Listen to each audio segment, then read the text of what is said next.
বিশ্বনবী তাহাজ্জুদের সময় দাঁড়িয়ে যেতেন ছোট্ট একটা ঘরে, চাটাইয়ের উপরে বিশ্বনবী মা এসে শুতেন, গাদাগাদি করে জায়গা নাই।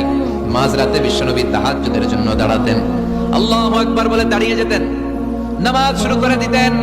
বিশাল বড় সূরা পড়তেন, কিরাত পড়তেন, রুকু করতেন, কিন্তু সিজদার জায়গায় সিজদা দেওয়ার জায়গা নাই। সিজদার জায়গায় মা এসে পা পিছিয়ে শুয়ে আছে। বুখারীর বর্ণনা, বিশ্বনবী সিজদায় যে হাত দিয়ে মা এসার পায়ের মধ্যে চিমটি কাটতেন, মা এসা বুঝতে পারতেন বিশ্বনবী এখন সিজদায় যাবে। সুবহানাল্লাহ পড়েন। মা এসা বুঝতে পেরে পা দুইটা সরিয়ে নিতেন, বিশ্বনবী সিজদা দিতেন। সিজদা দিয়ে বিশ্বনবী যখন আবার দাঁড়িয়ে যেতেন, মা এসা পা পিছিয়ে আবার শুয়ে পড়তেন। মা এসা বলতেন বিশ্বনবী দাঁড়িয়ে থাকতে থাকতে এত সময় ধরে তাহাজ্জুদের সালাত পড়তেন, ওনার পা গুলো ফুলের এরকম টিউমারের মতো মোটা হয়ে যেত। প্রথম রাকাতে বাকারা, আলে ইমরান পড়ে ফেলতেন। এভাবে হাত বেঁধে দাঁড়িয়ে থাকতে থাকতে বিশ্বনবীর হাতগুলো পাকা হয়ে যেত, ব্যথা হয়ে যেত। বিশ্বনবী তখন হাত দুইটা ছেড়ে দিতেন।